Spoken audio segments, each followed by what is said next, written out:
ان کے پاس سبز پرچم ہوتا ہے جسے وہ کعبے کی چھت پر نصب کر دیتے ہیں۔ حضرت جبرائیل کے 100 پر ہیں جن سے وہ 2 پر صرف اسی رات پھیلاتے ہیں جو مشرق و مغرب سے آگے تک تجاوز کر جاتے ہیں۔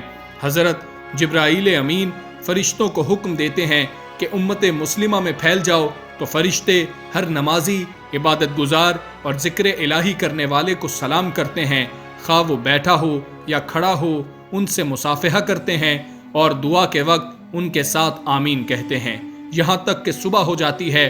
پھر جب صبح ہو جاتی ہے تو جبریل امین فرشتوں کو آواز دے کر کہتے ہیں بس اب چلو۔ فرشتے عرض کرتے ہیں کہ اے جبریل، اللہ تعالیٰ نے امت محمدیہ کی مومنوں کی حاجتوں کے بارے میں کیا فیصلہ فرمایا ہے؟ تو جبرائیل جواب دیتے ہیں کہ اللہ تعالیٰ نے انہیں رحمت سے سرفراز فرمایا ہے اور انہیں معاف کر دیا ہے اور بخش دیا ہے سوائے 4 شخصوں کے۔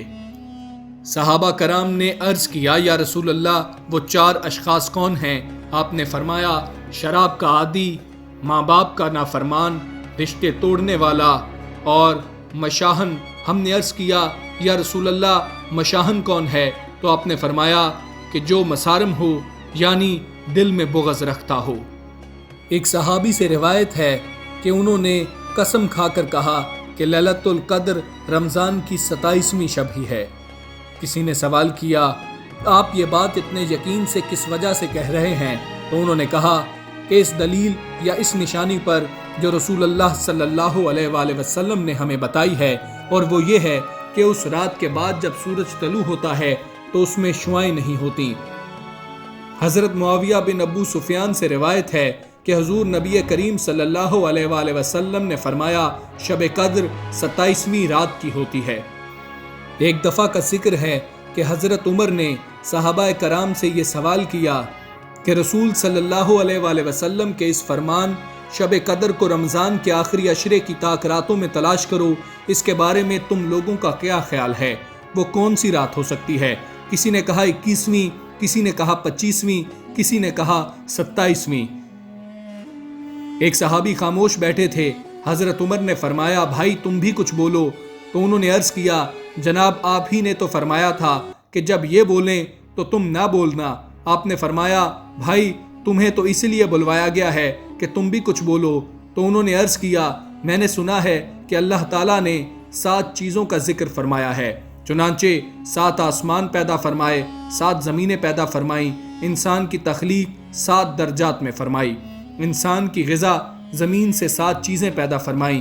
اسی لیے میری سمجھ میں تو یہ آتا ہے کہ شب قدر 27ویں شب ہوگی۔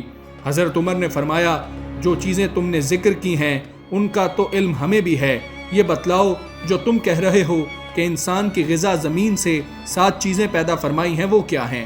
انہوں نے عرض کی کہ وہ اللہ تعالیٰ کے اس ارشاد میں موجود ہیں ہم نے عجیب طور پر زمین کو پھاڑا، پھر ہم نے اس میں غلہ اور انگور اور ترکاری اور زیتون اور کھجور اور گنجان باغ اور میوے اور چارہ پیدا کیا۔ حضرت عمر نے اپنے ساتھیوں سے فرمایا کہ تم سے وہ بات نہ ہو سکی جو اس بچے نے کہہ دی جس کے سر کے بال بھی ابھی مکمل نہیں ہوئے، بخدا میرا بھی یہی خیال ہے جو کہہ رہا ہے۔ ام المومنین حضرت عائشہ صدیقہ فرماتی ہیں کہ میں نے ایک دفعہ حضور پاک صلی اللہ علیہ وآلہ وسلم سے عرض کیا یا رسول اللہ اگر میں لیلۃ القدر کو پالوں تو اس میں کیا دعا کروں؟ آپ نے ارشاد فرمایا اے اللہ تو بہت معاف فرمانے والا ہے اور درگزر کرنے کو پسند کرتا ہے، بس تو مجھ کو معاف فرما۔ حضرت عبداللہ بن عباس سے روایت ہے کہ ایک شخص نبی کریم کے پاس حاضر ہوا اور عرض کیا اے اللہ کے نبی میں ایک ضعیف اور بیمار آدمی ہوں، میرے لیے طویل قیام بہت مشکل ہے، لہٰذا میرے لیے کسی ایسی رات میں قیام کا حکم فرمائیں کہ جس میں اللہ تعالیٰ مجھے لیلۃ القدر عطا فرما دے۔ آپ صلی اللہ علیہ وآلہ وسلم نے فرمایا پھر تو تیرے لیے رمضان کے آخری عشرے کی 7ویں رات جاگنا ضروری ہے۔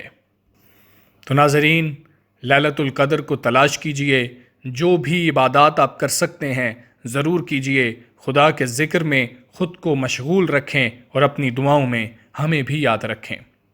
میڈیا لائیو سبسکرائب نہیں کیا تو اس کو ضرور سبسکرائب کیجئے، ساتھ بیل آئیکن پر بھی کلک کیجئے اور اس ویڈیو کو لائک بھی کیجئے تاکہ نئی آنے والی ویڈیوز آپ تک بر وقت پہنچ سکیں۔